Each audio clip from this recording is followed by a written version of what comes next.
Saudara-saudara yang terkasih di dalam Tuhan, saya kira kalau kita ditanya, adakah yang hari ini bersedia mati? Mungkin sebagian besar orang, bahkan mungkin semua orang akan menjawab, tidak, tunggu dulu, jangan dulu. Kalau boleh masih hidup beberapa tahun lagi, atau ya panjang umur lah sampai umur yang 100-an. Urusan mati, jangan dulu. Masih banyak hal yang mau dilakukan. Itu kira-kira pikiran orang atau jawaban orang ketika ditanya. Sebab kenapa ya? Bagi setiap kita, mati itu seperti sesuatu yang bagi banyak orang. Mati itu sebagai sesuatu yang menakutkan. Dan sepertinya membuat keterpisahan antara kita dengan yang dunia orang hidup. Ya.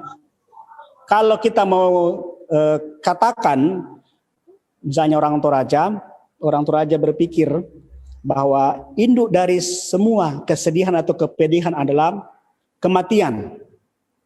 Jadi duka cita yang paling dalam dirasakan oleh kita ketika kita merasakan kematian.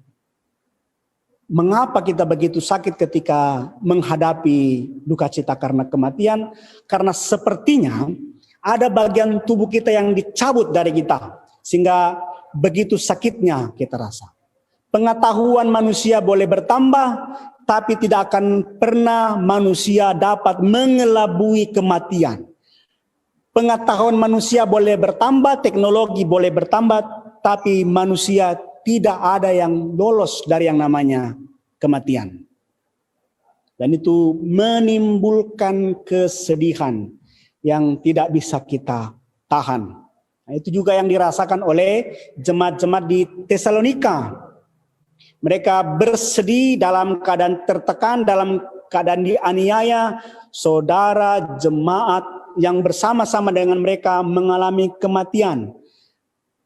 Pikiran mereka adalah rugi bagi orang yang meninggal sebelum Tuhan Yesus datang. Jadi mereka sedih karena ditinggal, lebih sedih lagi karena mereka berpikir, oh yang mati duluan sebelum Tuhan Yesus datang akan mengalami kerugian karena tidak berjumpa dengan Tuhan Yesus. Dan ini menimbulkan kesedihan yang sangat dalam bagi mereka.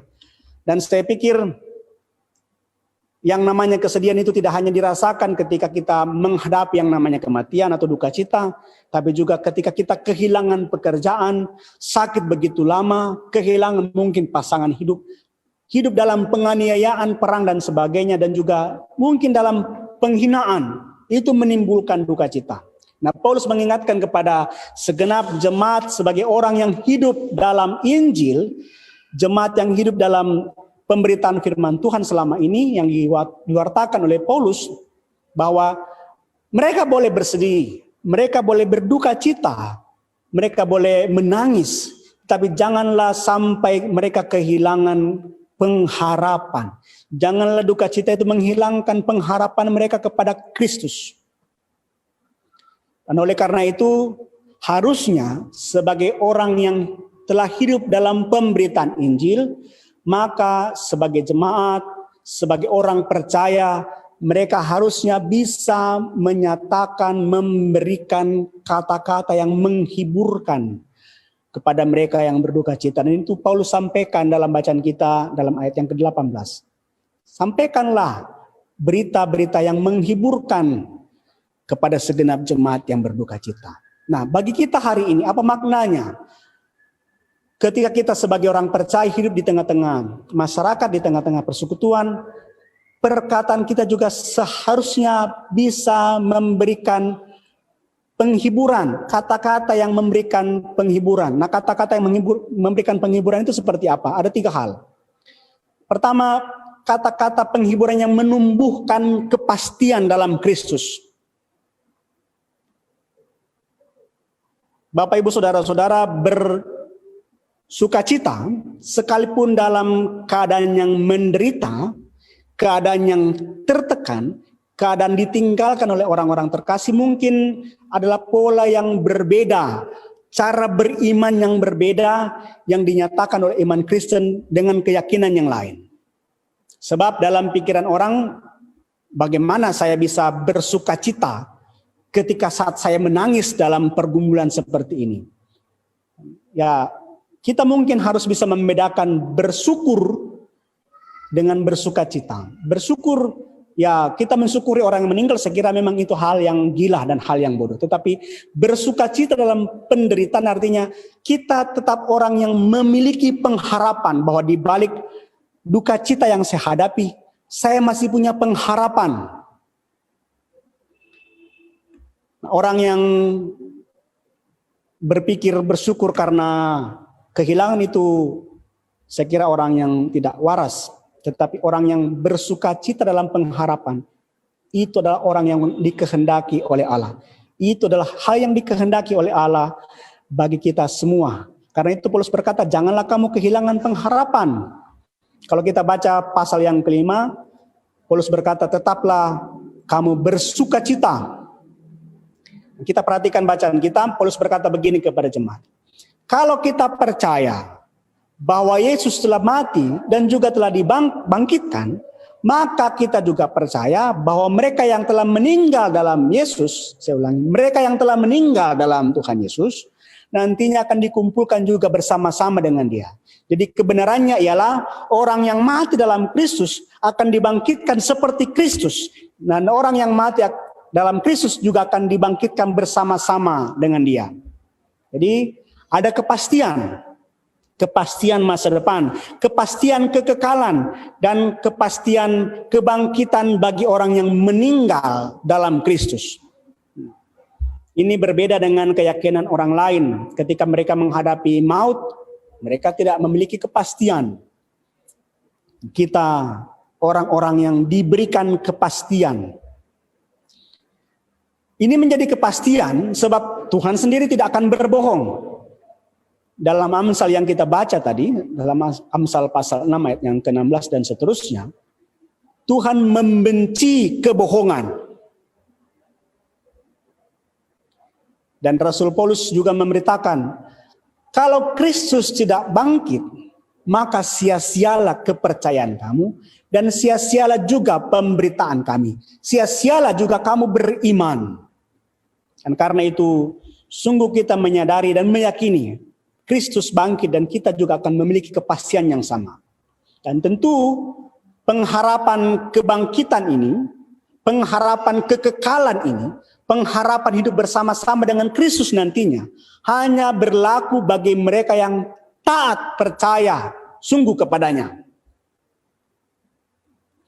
Hanya berlaku bagi mereka yang sungguh-sungguh taat dengan firman Allah. Bandingkan dengan bacaan kita tadi dengan Mazmur. Bangsa Israel ada yang memberontak kepada Allah. Dan mereka tidak bisa hidup dalam kerajaan Allah. Mereka tidak bisa masuk ke Kanaan ketika mereka memberontak kepada Allah. Sama dengan kita. Tidak cukup hanya kita beriman, tapi tidak taat. Tidak cukup kita hanya mengaku sebagai orang Kristen, tapi tidak hidup sebagai orang Kristen. Kematian itu hal yang pasti bagi setiap orang. Tapi juga kepastian bagi setiap orang yang percaya, yang takut kepada Allah. Mereka tidak akan kehilangan pengharapan. Baik selama dalam dunia ini, terlebih lagi ketika kita menghadap Kristus kemudian nantinya. Kepastian itu ada. Dan kepastian inilah yang kita yakinkan kepada setiap orang. Satu berita kesedihan ketika kita membaca atau melihat berita di TV, di surat kabar kita baca ada anak-anak, ada remaja yang gantung diri, yang bunuh diri karena kehilangan kepastian, kehilangan pengharapan akan kepastian masa depannya. Dan sebagai orang percaya, sebagai orang yang beriman kepada Allah, harusnya kita hadir bagi mereka, memberikan kepastian kepada mereka. Memberikan kepastian ada bersama-sama dengan Kristus.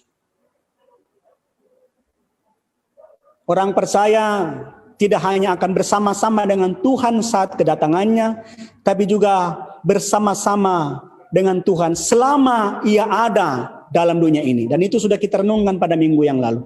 Tuhan ada bersama-sama dengan kita, memberikan jaminan kepastian kepada hidup kita. Tuhan memberikan jaminan kepastian akan hari depan, bahkan hari yang belum kita tahu sama sekali. Bahkan dalam kematian Allah berikan kepastian bahwa ketika engkau mati, kita mati bersama-sama dengan Kristus, kita ada bersama-sama dengan Kristus, kita bangkit bersama-sama dengan Kristus. Itu kepastian. Apalagi hari ini dalam dunia, Tuhan beri kita kepastian. Dan harusnya hal itu bisa memberi kita lebih optimis menghadapi dunia ini. Lebih optimis menghadapi pergumulan kita. Optimis itu menimbulkan semangat dan sukacita dalam menghadapi hari depan. Ya, sebab selama kita ada dalam dunia ini, ketika kita bergumul, berjuang, menderita, bahkan menangis, kita tidak menghadapinya sendiri. Tuhan ada memberikan jaminan, Tuhan ada memberikan perhatian bagi kita. Maka ketika kita meyakini Tuhan ada bersama-sama dengan kita dalam pergumulan kita, ya itu harusnya menumbuhkan sukacita, dan itu bagian yang kedua yang kita renungkan. Perkataan kita harusnya bisa menumbuhkan sukacita dalam penantian di dunia ini. Menanti dengan iman dalam dunia ini. Nah, mengapa kita harus bersuka cita? Itu pertanyaan awalnya. Kenapa kita harus bersuka cita dalam dunia ini? Sementara dunia ini membuat kita menderita. Kita tidak bisa memungkiri Bapak Ibu Saudara-saudara kenyataan kita yang masih hidup hari ini. Kita masih dalam tahap penantian akan Tuhan. Kita tidak tahu kapan Tuhan datang. Kita tidak tahu kematian akan menjemput kita. Kapan? Kita tidak tahu. Yang kita tahu bahwa ketika itu datang, ada tandanya. Yaitu ketika penghulu malaikat berseru dan ketika sangkakala dibunyikan, ayat yang ke-16 bacaan kita. Dan selama kita dalam penantian itu menunggu itu terjadi, tentu dalam waktu itu kita tidak tahu kapan, pasti melelahkan. Menunggu sesuatu pasti melelahkan. Ditambah lagi dengan beban berat yang kita hadapi selama kita bergumul dalam dunia ini, selama kita menanti dalam dunia ini, itu akan tambah melelahkan. Nah, itu bisa kita lihat dalam gambaran bacaan kita di Injil Matius tadi pasal yang ke-25. Mempelai ke-10 mempelai itu yang dikatakan bijaksana dan juga bodoh, gadis-gadis yang bijaksana dan bodoh itu menunggu kedatangan mempelai laki-laki. Dan selama mereka menunggu, karena begitu lamanya mereka menunggu, akhirnya mereka mengantuk dan tertidur, ayat yang ke-5. Begitu lamanya mereka menanti. Nah, kalau tanpa rasa sukacita dalam penantian itu, maka nantinya kita justru akan berakhir seperti gadis-gadis yang bodoh, yang menunggu tanpa persiapan. Sukacita membuat gadis-gadis yang bijaksana bisa berjaga-jaga, menyiapkan segala sesuatu untuk menyambut Allah. Nah, dari mana kita tahu mereka bersukacita dalam hal menyambut mempelai laki-laki? Kata menyongsong dalam bahasa aslinya itu artinya biasa dipakai untuk menjemput orang penting dan kemudian mengantar orang penting itu ke tempat tujuan. Jadi seperti kita menyambut presiden atau orang-orang penting, tamu negara, tamu kerajaan yang datang kepada kita, tentunya kita menyambut mereka dengan sukacita. Tentunya kita menyambut mereka dengan penuh kegirangan. Tidak mungkin kita menyambut mereka dengan penuh kesedihan. Dan karena itu, ketika tidak ada sukacita dalam menanti, pastinya akan lebih membosankan. Dan akhirnya ya seperti gadis-gadis yang bodoh, hanya kemudian tidak bisa masuk dalam perjamuan yang selama ini mereka tunggu. Mereka harus ditolak di depan pintu gerbang Allah. Menunggu Bapak Ibu Saudara-saudara, menunggu Tuhan tidak cukup dengan sabar. Sabar itu pasif.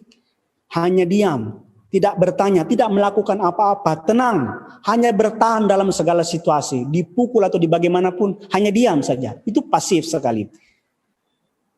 Nah, tidak demikian dengan orang percaya.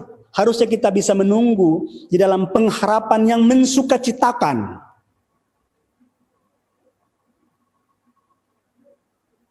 Kita juga tidak bisa hanya menyatakan kepada orang ketika kita memberikan penghiburan kepada orang-orang yang bersedih, orang-orang yang berduka cita dengan kata sabar.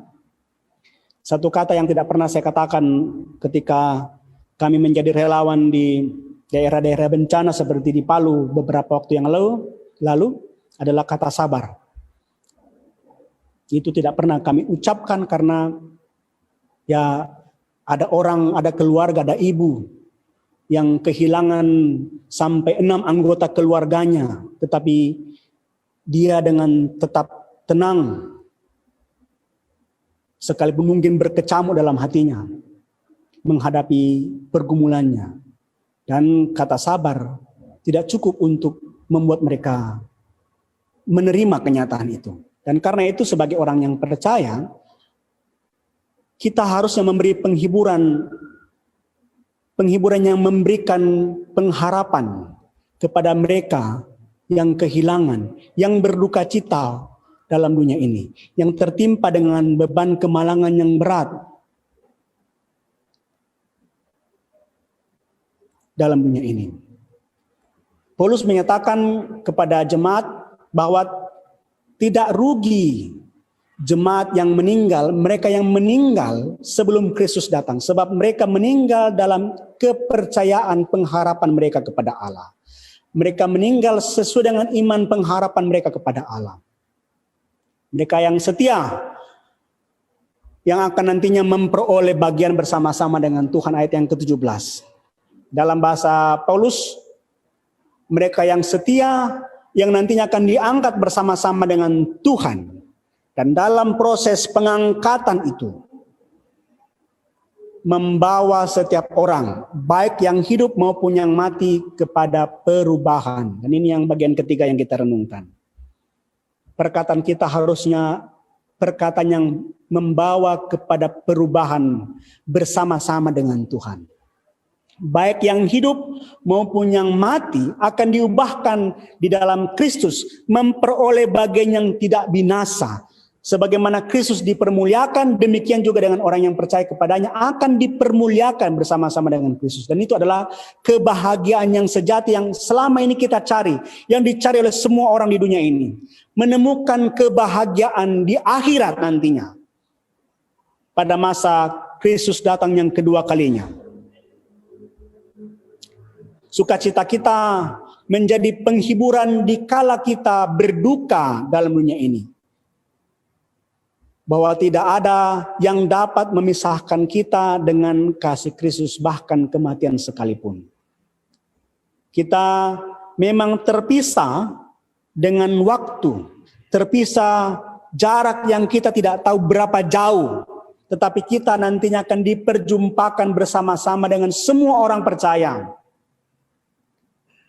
di tempat yang baru, dalam keadaan yang baru.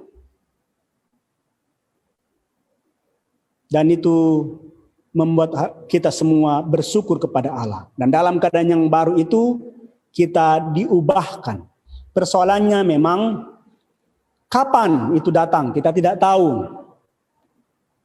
Sukacita memang waktu kita menanti, namun kita menanti itu begitu lama, kita tidak tahu kapan waktunya. Kapan kita bisa merasakan hadirat Allah. Ketika kita berjumpa nanti, kita bisa berjumpa muka dengan Allah. Kita bisa menikmati hadiratnya. Kita bisa memandang kemuliaan Allah ketika kita berjumpa, tetapi itu masih lama. Apakah itu berarti kita belum diubahkan ketika kita belum berjumpa dengan Allah, bertatap muka dengan muka? Saya kira tidak. Sebab hari ini pun, saat ini pun, kita telah diubahkan oleh Allah. Hari ini pun, saat ini pun sebenarnya kita telah melihat kemuliaan Allah. Kita melihat kemuliaan Allah melalui wajah-wajah orang-orang percaya di sekitar kita, yang ada bersama-sama dengan kita. Saya ingat lagu sekolah minggu. Kulihat di wajahmu kemuliaan Tuhan, ku kasihi kau dengan kasih Tuhan. Jadi hari ini, saat ini kita telah melihat kemuliaan Tuhan. Kita telah ada bersama-sama dengan Tuhan. Dan dengan demikian sebenarnya kita telah diubahkan di dalam Tuhan. Memang perubahan itu belum kita sempurnakan, belum disempurnakan, sebab nanti disempurnakan ketika kita berjumpa dengan Kristus ketika Dia datang. Dan karena itu, Bapak Ibu Saudara-saudara, dalam kita ada dalam dunia ini, selama kita ada dalam dunia ini, harusnya kita juga bisa mendorong perubahan, bukan hanya dari kita, tetapi juga orang-orang di sekitar kita, membawa mereka kepada perubahan yang lebih baik. Kita harus saling berusaha mendukung saat-saat menyedihkan, bukan mematikan semangat atau melemahkan semangat orang, melainkan harus saling mensupport, saling mendukung satu dengan yang lain menuju kepada arah kebaikan. Menolong orang berubah dengan lebih baik, bukan mempersalahkan, bukan menjatuhkan, bukan menghakimi orang. Kita tidak bisa membuat orang berubah dengan lebih baik kalau kita hanya menghakimi orang, hanya mempersalahkan orang. Dan sebagai orang yang beriman, sebagai orang yang percaya, yang sudah menghidupi firman Allah, hidup dalam kebenaran Allah, maka harusnya kita lebih dahulu berubah dan juga kita mendorong perubahan itu kepada orang lain. Mengakhiri renungan ini, Bapak Ibu Saudara-saudara, saya mengatakan sebagaimana firman Allah mengatakan kepada kita, hiduplah dalam perubahan untuk saling mendukung dan menopang dalam segala pergumulan yang kita hadapi. Sebab dengan itu iman kita semakin bertumbuh dan iman kita semakin siap menghadapi kedatangan Tuhan ketika Yesus datang yang kedua kalinya. Amin.